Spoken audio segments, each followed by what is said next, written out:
샬롬 대전제일교회 가정예배에 오신 우리 모든 학생들과 부모님들을 주님의 이름으로 축복하고 환영합니다.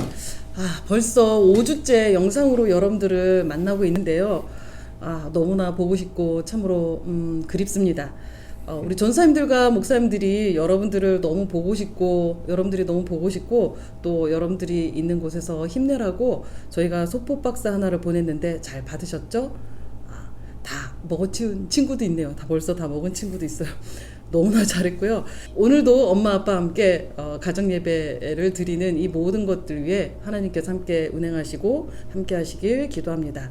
먼저 우리 모두 마음을 다해서 한 목소리로 하나님께 찬양을 올려드리도록 하겠습니다.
말씀은 마가복음 10장 46절에서 52절 말씀입니다. 하나님 말씀을 모두 한 절씩 돌아가면서 읽도록 하겠습니다. 그들이 여리고에 이르렀더니 예수께서 제자들과 허다한 무리와 함께 여리고에서 나가실 때에 디메오의 아들인 맹인 거지 바디메오가 길가에 앉았다가 나사렛 예수시란 말을 듣고 소리질러 이르되 다윗의 자손 예수여 나를 불쌍히 여기소서 하거늘 많은 사람이 꾸짖어 잠잠하라 하되 그가 더욱 크게 소리질러 이르되 다윗의 자손이여 나를 불쌍히 여기소서 하는지라. 예수께서 머물러 서서 그를 부르라 하시니 그들이 그 맹인을 부르며 이르되 안심하고 일어나라 그가 너를 부르신다 하매 맹인이 겉옷을 내버리고 뛰어 일어나 예수께 나아오거늘 예수께서 말씀하여 이르시되 내게 무엇을 하여 주기를 원하느냐. 맹인이 이르되 선생님이여 보기를 원하나이다. 예수께서 이르시되 가라 내 믿음이 너를 구원하였느니라 하시니 그가 곧 보게 되어 예수를 길에서 따르니라. 아멘.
네, 여러분들 영상 잘 보셨죠? 여러분들이 지금 보신 것처럼 맹인 바디메오가 예수님을 만나서 그 눈이 회복이 되고 또 믿음의 눈까지 떠져서 예수님을 따르는 그런 이야기를 보았습니다. 오늘 본문 중심으로 함께 이야기를 나눠보도록 하겠습니다. 근데 바디메오를 보니까요, 이 바디메오라는 이름이 또 정확하지가 않더라고요. 디메오라는 사람의 아들이라는 의미로 쓰인 것이 바디메오라고 그러네요. 근데 이름도 정확하지 않고 또 앞도 볼 수 없는 맹인이고 그러다 보니 또 길거리에서 앉아서 구걸을 하는 그런 거지 신세로 이 바디메오가 삶을 살고 있었습니다. 근데 이런 상황이면 굉장히 의기소침하고 자기 컴플렉스 때문에 부정적인 생각으로 가득 차 있을 것 같은데 난 안 돼. 난 눈도 안 보이고 거지고 돈도 없고 저주받은 인생이야. 이런 부정적인 생각을 할 법도 한데요. 우리 근데 보니까 또 컴플렉스 없는 사람이 없는 것 같아요. 내 마음에 장애가 없는 사람은 없는 것 같은데 우리 한번 그거를 가지고 한번 나눠볼까요? 만약에 내가 오늘 바디메오처럼 정말 이렇게 볼 수 없는 장인이라면 어떨까? 어떨 것 같아요? 예, 우리가 사실 눈이 멀어본 적이 없으니까 솔직히 말해서 내가 장님이라면 어떨지가 상상이 잘 안 되는 것 같기는 해요. 근데 제가 최근에 좀 이색 데이트 코스를 검색을 하다가 블라인드 카페라는 곳이 있더라고요. 이게 뭐냐면 칠흑같이 어두운 곳에서 이제 종업원은 이제 적외선 렌즈를 끼고 이게 서빙을 해주고 이제 그 칠흑같이 어두운 곳에서 뭐 커피도 마시고 케이크도 먹고 하는 그런 공간이더라고요. 근데 아무래도 내가 눈앞을 볼 수 없는 그런 상황이다 보니까 뭐 케이크를 먹는다든지 하는 이게 너무나 쉬운 일도 이제 포크 하나를 찾는 것만 해도 너무 어렵고 그럼 진짜 아무것도 볼 수 없는 볼 거예요? 수가 없는 곳에서 근데 같은 일을 하더라도 이렇게 몇 배로 오래 걸리게 되고 좀 어려운 그런 상황이잖아요. 그래서 그런 것을 보면서 정말 만약에 장님이 된다면 나도 이렇게 불편하겠구나. 같은 일을 하더라도 오래 걸리고 정말로 이런 불편함을 감수할 수밖에 없겠구나라는 그런 생각을 하게 된 것 같습니다. 맞아. 그래 케이크 먹으면서 이렇게 얼굴에 막 묻히고 막 좀 정신 없을 것 같긴 한데요. 커피 마시면서 막 옷에다 따르고. 맞아요. 우리 전사님은 장님이라면 어떨 것 같으세요? 저도 솔직히 제가 이병헌 전사님 이야기하신 대로 상상이 안 되지만 제가 뭐 군대에 있을 때 이제 저희는 훈련이 많아가지고 이제 밤에 행군을 하는 경우가 엄청 많이 있었거든요. 근데 이제 밤에 행군을 하다 보면은 애들이 왜 그런지는 모르겠는데 눈을 이제 감고 걷는 애들이 있어요. 이제 자면서 일명 자면서 걷는 건데 이제 그러니까 군대에서 자면서도 걸어지더라고요. 근데 밤에 행군을 하는데 또 눈을 감고 행군을 한다. 그러니까 너무 졸리니까 그 막 새벽 1시 2시 넘어가면 이제 졸리니까. 그래. 근데 이제 그걸 이제 또 큰 도로로 걷다 보니까 이제 그 끝에 쪽으로 이제 잘 걸어가는데 그 조는 애들 특징이 뭐냐면은 자꾸 이제 잘 가고 있는데 혼자서 중앙선 쪽으로 걸어가요. 차도 그러니까, 중앙선 쪽으로? 차 중앙선 쪽으로 걸어가는 거 보면 야, 쟤 잔다, 야, 깨워, 불러 하고 이렇게 세워가 다시 또 제대로 걷게 하고 이러거든요. 근데 그런 걸 볼 때 이게 뭐 군대여서 그리고 밤 새벽 1시, 2시 뭐 그런 산골이어서 차도 안 다녀서 그냥 그렇게 지나갈 수 있었던 일이지만 만약에 실제로 낮에 그런 일들이 안 보이는 데서 그런 일들이 있다면은 분명 큰 사고로 이어지지 않을까. 그 정도로 위험한 일인데 이게 참. 그래요. 진짜 장님이라면 정말 그런 위험에 항상 이렇게 노출되어 있을 것 같아요. 그죠? 네. 그러면 우리 두 번째로 또 함께 한번 나눠볼까요? 근데 이게 지금 바디메오가 장님이라는 그런 그 컴플렉스가 있고 상황적으로도 돈도 없고 이런 이제 앉아서 구걸이나 해야 되는 그런 거지였는데 솔직히 이 바디메오뿐만 아니라 우리도 사실 비장애인들도 그 컴플렉스가 다들 나름 있지 않아요? 이거는 정말 내가 누구한테 들키고 싶거나 뭐 이것 때문에 나는 맨날 이렇게 놀림거리가 되거나 막 그런 것들이 좀 있잖아요. 우리 자기 컴플렉스 하나씩 한번 나눠봐 주실까요? 저 같은 경우에는 뭐 제가 먼저 나누는 게 좀 더 편하지 않을까 싶은데 저 같은 경우에는 딱 보시면 아시다시피 제가 머리가 좀 남들에 비해서 좀 많이 발달이 되어 있는 체형이다 보니까 사이즈 자체가 발달이 되어 있다 보니까 어렸을 때부터 별명이 뭐 대가의 장군, 대갈 왕자, 큰 머리, 왕머리 해가지고 네네. 아주 여러 가지 머리와 관련된 별명을 다 수집하고 다니는 그런 사람이었어요. 그렇게 그러다 안 보니까 보이는데. 어렸을 때는 그거에 대한 컴플렉스가 엄청 컸어요. 네, 뭐 머리로 놀리고 막 하는 거에 대해서 안 좋아했었는데 네. 이제 크면서 아 이걸 어떻게 하면은 이 컴플렉스를 고칠 수 있을까, 이제 뭐 머리를 이제 두개골을 이제 뭐 조각내 가지고 줄일 수도 없고 뭐 네. 그러니까 머리니까 근데 하나 이제 고안을 해낸 방법이 머리가 작아지지 못하면 몸을 키워야겠다. 그래서 그때부터 헬스를 시작을 했어요. 헬스를 시작해서 지금 몸이 몸짓 불리기. 네, 예. 몸을 예. 키우다 보니까 네네. 지금 이렇게 모양이 이렇게 됐는데 어쨌든 네네. 또 저 같은 그런 머리가 큰 친구들은 또 저를 보고선 또 위안을 얻으면서 운동을 한번 해봤으면 좋겠네요. 컴플렉스가 머리가 커서 오히려 난 컴플렉스를 극복하기 위해서 몸을 키운다. 네, 그렇죠. 극복이 귀한 나눔 감사합니다. 아 귀한 나눔이었네. 네네. 네, 아주 좋아요. 네, 그다음에 네. 우리 유 전사님은. 네. 네, 저 같은 경우는 제가 독일이라는 그 나라에서 태어나서 한 23년 정도를 독일에서 이렇게 자란 그런 교포인데요. 네네. 근데 사실 그 특히나 이제 청소년기 때 좀 약간 혼란스러웠던 그런 시기였던 것 같아요. 맞아요. 왜냐하면 이제 집에서는 이제 부모님이 계시고 이제 부모님이 둘 다 한국 분이시니까 집에서는 이렇게 한국을 경험하고 또 학교에 가서는 독일을 경험하게 되는 거예요. 그래서 제가 가지고 있었던 나름의 그런 컴플렉스가 있었다면 내가 어디에도 이제 속하지 못하는구나. 내가 한국인도 100%는 아닌 것 같고 이제 그렇다고 독일인도 100% 아닌 것 같은 어디에도 속하지 못한다는 그런 컴플렉스가 있었던 것 같아요. 그런데 그 시기에 다행히도 이제 예수님을 만나고 또 나중에는 한인교회, 이제 독일에 있는 한인들이 이제 다니는 그런 한인교회에서 이제 전도사로 이런 사역을 할 수 있는 기회가 이렇게 생겼는데 제가 이제 소년부 그때도 전도사였어요. 근데 아이들을 보니까 성장했던 배경이 저랑 너무 비슷하더라고요. 이제 한독 가정도 있고 교민 2세, 3세들도 있고 또 독일인들도 있고 그리고 한국인들도 있고 이렇게 배경이 되게 다양했는데 제가 그 아이들을 이렇게 대하면서 어떻게 보면 이들을 가장 잘 이해할 수 있는 사람이 또 이런 비슷한 배경에서 성장했던 그런 제가 될 수 있지 않을까라는 그런 생각을 했었거든요. 그래서 저에게는 컴플렉스였고 또 저에게는 좀 힘든 그런 시기가 있었지만 또 주님께서도 또 그런 것을 이제 쓰실 수 있다면 내가 또 주님이 쓰시는 일을 위해서 또 쓰임 받을 수도 있겠구나라는 생각을 하게 됐었던 것 같습니다. 참 맞아요. 참 많이 동의는 되는데 저도 컴플렉스가 있어요. 많은 것 중에 하나가 저는 이제 이름이에요. 이름이 너무 튀다 보니까 오래 이렇게 그 나이를 먹어가면서도 계속 이 이름에 대한 컴플렉스 때문에 사실 많이 놀림을 이렇게 받는데 저는 여전히 그게 극복이 잘 안 되네요.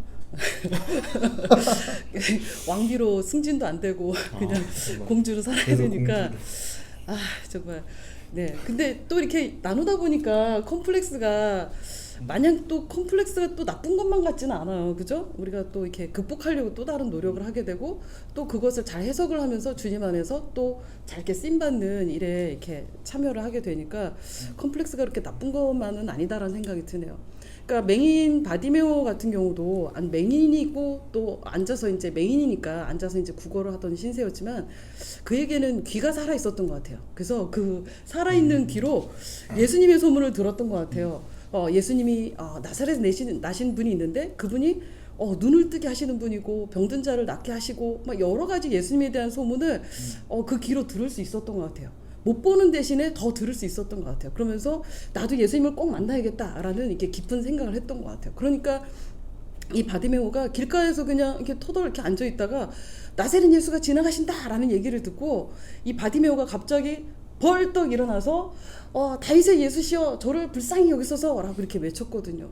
저는 이렇게 외칠 수 있었던 거가 정말 바디메오가 그 소문을 듣고 많이 생각하고 나도 꼭 예수님을 만나야지 이런 생각을 했기 때문에 팍 일어나서 그냥 예수님 저를 불쌍히 여겨주세요 라고 얘기를 할 수 있었던 것 같아요.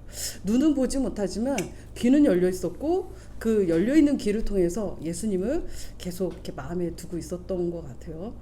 근데 오늘 이 48절에 또 말씀을 보니까 이 바디메오가 이렇게 막 소리 질러서 예수님 저를 불쌍히 여겨주세요 이렇게 하는데 사람들이 이 바디메오를 태클을 거는 장면이 나와요. 막 꾸짖고 야 맹인이 재수없이 참 조용히 안 해? 뭐 어디 예수님 앞에 나와? 뭐 이렇게 좀 그런 장면이 있어요.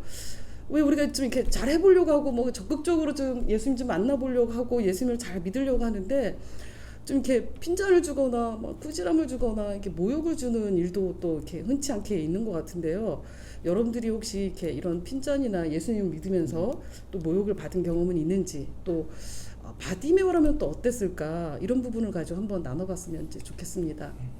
먼저 우리 유 전사님 바디메오라면 어떨 것 같아요, 전사님이? 예, 바디메오의 입장에서 좀 생각을 해보면 오늘날에는 우리가 뭐 장애인을 차별한다든지 하면은 이제 사회적으로 이렇게 안 좋은 시선으로 바라보고 그렇지 말아야겠다는 그런 인식들이 있는데 네네. 이제 바디메오가 살았을 당시만 하더라도 이렇게 장애를 가지고 있다는 그런 이유만으로 그 가진 사람들이 이렇게 부정하다고 이렇게 여겨지고 또 죄인이라고 네. 이렇게 여겨지고 또 이렇게 저주받은 사람이라고 그렇게 여겨지는 그런 시대였잖아요. 그래서 바디메오도 예수님 부르는 것만으로도 꾸지람을 듣고 너가 감히 예수님께 나와? 라는 이런 시선으로 마주할 수밖에 없었던 것 같아요. 그래서 안 그래도 바디메오는 장님이고 거지라 컴플렉스가 많았을 텐데 그런 얘기를 듣고 더 이제 모욕감이 생기지 않았을까 그런 생각을 해봅니다. 그래요. 그렇다면 우리 그 조사님은 그 예수님 믿으면서 막 이렇게 당했던 모욕이나 뭐 핀잔 뭐 좀 그런 경험이 있으신지요? 또 제가 또 목사님 아들인데 목사님 아들이라 뭐 그런 일 없을 거다라고 많이들 생각을 하지만 저는 되려 이제 군대에서 오늘 군대 이야기를 많이 하는데 군대 네, 또 군대에 있을 때였는데 이제 저희가 훈련이 많다 보니까 평일날에 일을 하고 주말에 이제 그 일이 아니지 훈련을 하고 주말에 이제 그 훈련한 걸 이제 닦고 정비를 해야지 그 다음 주에 또 훈련을 할 수 있으니까 이게 주말에 정비하는 시간이 있거든요. 네네. 근데 이제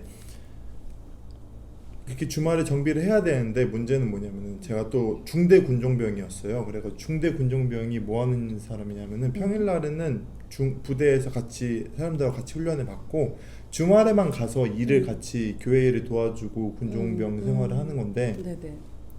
문제가 뭐냐면은 제가 이제 있었던 그 지역 그 교회가 그 훈련병들이 같이 이제 예배를 드리는 오전에는 이제 일반 병사들 예배를 드리고 오후에는 이제 훈련병들 예배 드리다 보니까 하루에 한 1,000명이 넘는 인원을 이제 저희가 항상 마주하고 만나거든요. 그러니까 그 사람들 줄 간식이라던가 아니면은 뭐 장소 정리 같은 거 청소하고 뭐 몇 명인지 인원 체크하고 파악하는 거를 주말 토요일 날에 다 해야지 그래야 주일 날 예배를 제대로 드릴 수 있는데 또 토요일 날 또 일주일간 훈련했던 거를 오전에 정비하고 또 오후에 또 가서 또 일을 하려니까 전 너무 바쁜 거예요. 근데 이제 선임들이 보기에는 쟤 또 중간에 어디 빠져나간다라는 걸로 생각을 했는지 모르겠지만 교회를 간다는 이유로 막 괴롭히고 갈구더라고요. 갈군다는 말 써도 되나? 네. 괴롭히고 그러더라고요.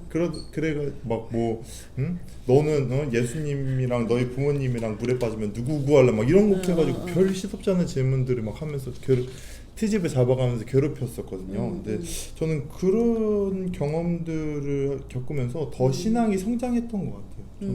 그 경험이 없었더라면 아마 지금 이렇게까지 전도사를 하고 있었을까라는 생각도 해봅니다. 네. 저는 전사님 얘기 듣다 보니까 우리 고등부 친구가 생각이 나네요. 우리 지금 이제 고등부 친구 중에 한 명이 굉장히 예수님을 잘 믿고 예수님을 사랑하는 친구가 있어요. 근데 그 친구네 학교 대문이 아니라 교문 앞에서 기도원 성경 쬐끄만한 그 성경책 있잖아요. 그것을 이렇게 나눠주는데 그 책을 받아온 친구들하고 선생님이 우리 고등부 친구한테 네가 뭐 예수 잘 믿으니까 뭐 그러면서 성경을 이렇게 집어 던진 거예요. 바닥에다가 너나 잘 믿어라 뭐 이런 식인 거죠. 근데 이제 전 그 얘기를 듣는데 너무 마음이 아프고 막 너무 마음이 찡하더라고요. 그래서 제가 물어봤어요. 그래서 너 어떻게 했어? 그랬더니 솔직히 얼마나 따지고 싶겠어요. 근데 이 친구가 그 떨어진 그 사람들이 집어던진 그 성경을 다 주워서 자기 사물함에 넣어놨었다고 이제 그러더라고요. 근데 정말 이런 좀 이렇게 어려움도 있고 모욕도 느끼는 일도 있지만 우리 그 고등부 친구가 여전히 예수님을 잘 믿고 또 다른 친구들도 아마무게 뭐 이러면은 예수 잘 믿는 애 이렇게 이제 인정을 하는 상황이라고 그러더라고요. 그래요. 예수님 믿으면서 우리가 이렇게 뭐 핀잔도 들을 수 있고 모욕도 뭐 좀 받을 수 있고 그게 또 당연한 것 같아요. 또 그러면서 또 그 사람들이 뭐가 있구나라고 또 이렇게 그 친구들 보면서 이렇게 돌아올 수도 있을 것 같아요. 근데 이렇게 보니까 바디메오 같은 경우도 이렇게 사람들이 꾸짖고 야 재수없게 네가 어딜 나와 뭐 이렇게 제지를 하는데도 불구하고 거기서 자기 풀이 꺾여서 그냥 난 안 되나 뭐 이게 아니라 오히려 더 거침없이 아까 처음에 예수님을 불렀을 때보다 더 큰 소리로 소리를 질러서 똑같이 다윗의 예수여 나를 불쌍히 여기소서 아까보다 더 큰 소리를 이렇게 외친 거예요. 그러니까 완전 거침없이 하이킥을 한 거죠. 그리고 정말 그러면서 예수님의 발걸음이 딱 이렇게 멈춰섰어요. 그러니까 저는 그러니까 여러분들 우리 이 가족 예배를 드리는 우리 친구들도 뭔가 이렇게 뭐 핀잔을 받거나 꾸지람을 듣거나 모욕을 당하는 어떤 일이 있어도 좀 이렇게 그냥 그것을 뚫고 나오는 힘이 있었으면 좋겠어요. 그래서 주눅들지 말자. 우리가 예수님 믿으면서 지금 우리 친구들 예배 드리면서 그래 내가 뭐 이렇게 핍박을 받거나 핀잔을 듣거나 이런 거는 당연할 수 있다라고 또 생각을 해도 좋을 것 같아요. 그 여러분들을 응원하시는 예수님이 있고 여러분들이 간절하게 또 그 찾는 예수님이 여러분들 앞에 그 발걸음 멈추시고 우리의 소리를 듣고 있다는 것들을 꼭 기억을 하셨으면 좋겠습니다. 네, 오늘 이렇게 말씀 한번 나눠봤는데요. 예수님은 우리가 지금 내가 어떤 상황에 있든지 내 모습이 어떠한지 이것은 그렇게 중요한 것 같지 않습니다. 여러분들이 가진 모습 그대로 나오시면 됩니다. 내가 거지든 맹인이든 뭐 있는 자든 없는 자든 욕심쟁이든 이기적이든 내가 어떤 사람이냐는 그렇게 중요하지 않습니다. 예수님이 나를 어떻게 보시냐가 더 중요해요. 맹인이었고 거지였지만 이 바디메오는 그냥 자기 모습이 있는 그대로 예수님께 나왔어요. 그리고 예수님께 간절히 외쳤어요. 그때 예수님께서 이 바디메오의 외침을 들으시고 가던 걸음을 멈추시고 바디메오를 만나주셨고 또 바디메오가 눈을 뜨는 그런 기적도 일어났답니다. 여러분 그 애니메이션 마지막 부분에 이 바디메오의 눈에 이렇게 뭐로 이렇게 가득 차 있던 거를 이렇게 보셨나요? 예수님이요. 맞아요. 이 바디메오 눈에 그 반짝반짝거리는 그 눈에 예수님이 이렇게 가득 차 있었어요. 지금 여러분들이 코로나 바이러스 때문에 교회도 못 오고 학교도 못 가고 계속 집에서 좀 답답하고 친구도 못 만나고 좀 어려운 생활을 하고 있죠. 근데 그래도 우리 친구들 눈에는 계속 예수님을 이렇게 담아놓고 여러분들이 있는 자리에서 여러분들이 있는 모습 그대로 예수님을 바라보시면서 간절하게 외치며 예수님께 나오는 시간을 가지시면 좋겠습니다. 네, 오늘은 우리 가족 모두가 함께 모여서 우리들의 기도 제목을 가지고 기도하는 시간을 가졌으면 좋겠습니다.